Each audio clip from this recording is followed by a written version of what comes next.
Hey guys, welcome back to my channel. For today's video, I wanted to give a review of the Dream Urban Cover Maybelline foundation. When this first came out, I got super excited. I think Jamie Page gave a review of this, or Kathleen Lights, and I was like super excited. I wanted to try it. And as I said before on the Revlon review, I started to use makeup to work to kind of try things out better. I thought it would be more useful to give reviews where I have actually tried the product a bunch of times. And instead of like a first impression, like I can tell you what I think of it, like a clear and full conclusion of it. I've worn this, I want to say 5 times already, at least. And sadly, it's not the best. It's not the best opinion that I'm gonna give. So this claims to have, this has an SPF 50, which I thought was great. It's for the day-to-day, you know, it's to use it on the day-to-day. So I thought it would be perfect for work. It says that it gives a natural finish, which sounds awesome to me. I used it with my usual Morphe brush, Morphe M439 brush. This is usually what I do. Pop it in, ready to go, right? So first off, I want to say that it has 16 shades, which I don't think it's a big shade range. It sucks, frankly. It doesn't include many undertones, which I don't like. I love this packaging because you get to choose how much gets pumped out, unlike the Revlon where you use the pump. This I squeeze as much as I need, and that's perfect. I think this is perfect, especially for people who don't do their makeup at home. I usually use the gym bag, so I pop this in. I know it's not gonna have a mess or anything, so packaging is great, awesome. So let's get to the actual foundation. So it claims to be natural looking, and I thought it would be great for my dry skin. I currently have like a dry rash around here. So I do get to be more soft with the reviews of foundations because I know that I have something here that's gonna make it cling to this. But I have other dry areas like my forehead, in between my brows, my nose.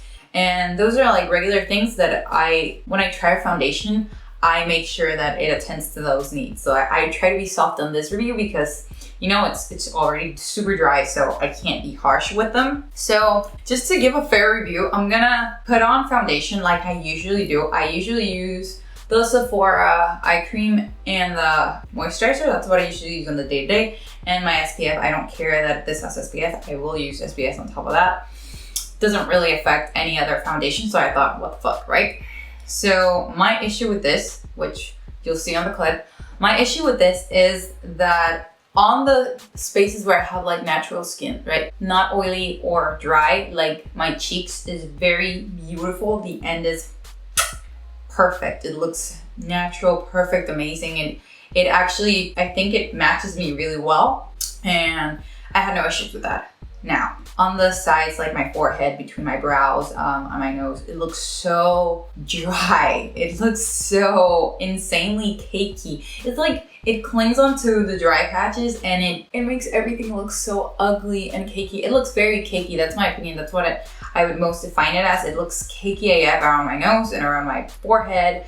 I don't know, and around my chin. I think this is best for people with oily skin. Maybe that would work for them. If you have dry skin, this is not your friend. Also, something else, probably because I also have dry skin, it didn't matter if I moisturized. This did not sink into my skin. This remained tacky the whole day. Like every time I wore it, it remained tacky. It never sank. And you know how some foundations like the Revlon or the Milani one, you put it on and then it sinks in, and as it fades along the day, like as the day goes, it sinks into your face so beautifully and fades nicely. You know how some foundations, like, obviously it's not that they're gonna fade away completely, but they're gonna like slowly sink into your skin beautifully, right? That's what I love about some foundations, like the Milani one.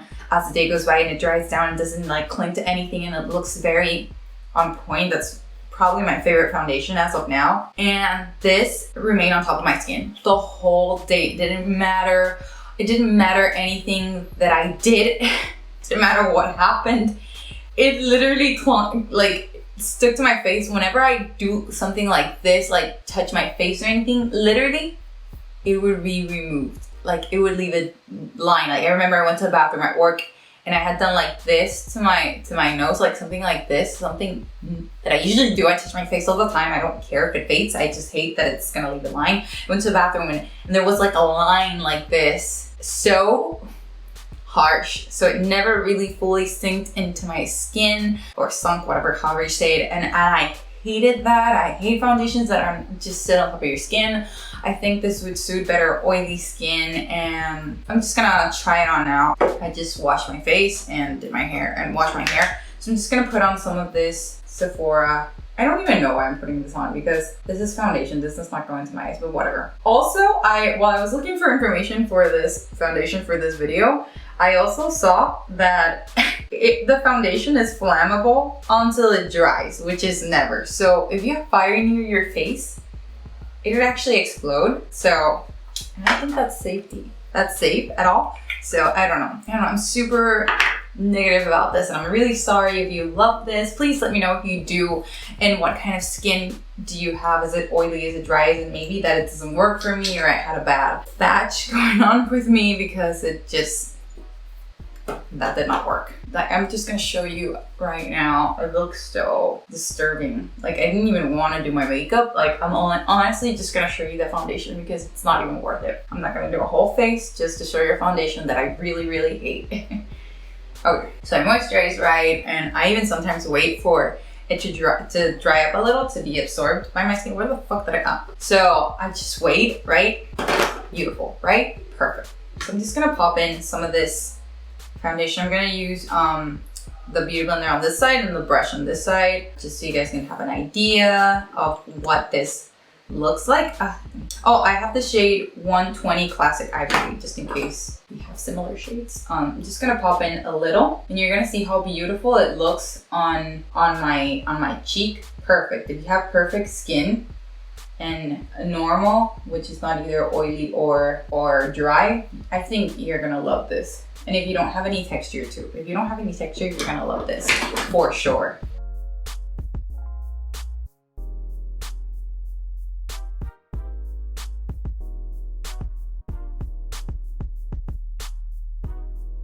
It's a little light for me, but I think it, like, for picking it randomly, I think it was a pretty good job. I did it quickly, and I'm gonna do a close-up once I do the other side, but it looks really nice on this side. But when it comes to the dry spots or like pore-ish sides of my face, it looks nasty. And as the day goes by, it looks worse. It just cakes up more.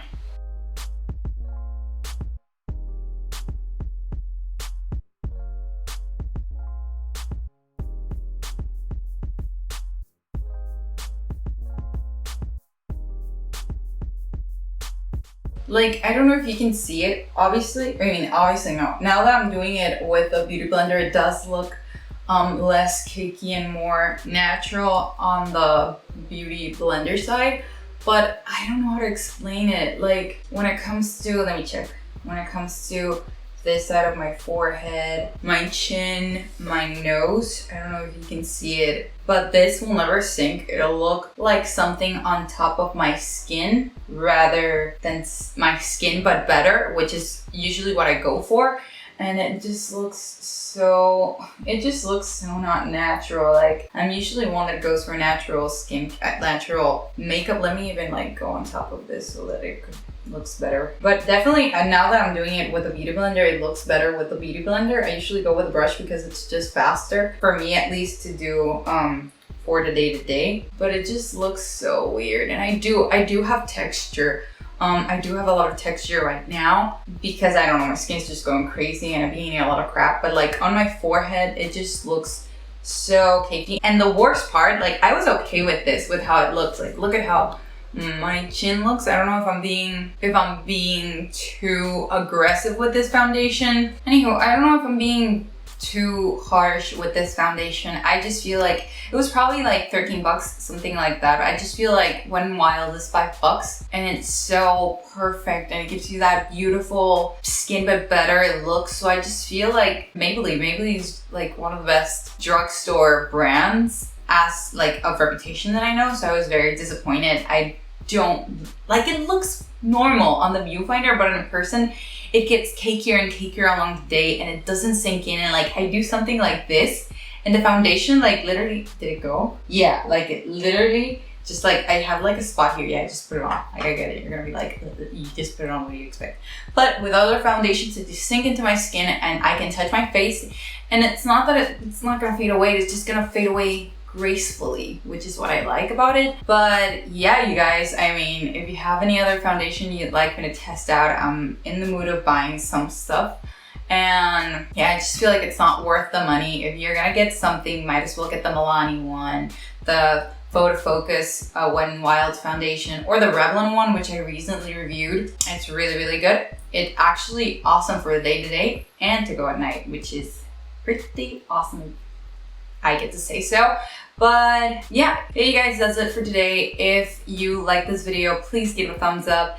If you want me to try any other foundation, comment down below. And if you want to keep watching this, well, if you want to keep watching me, then just subscribe and I'll see you in the next one. Bye!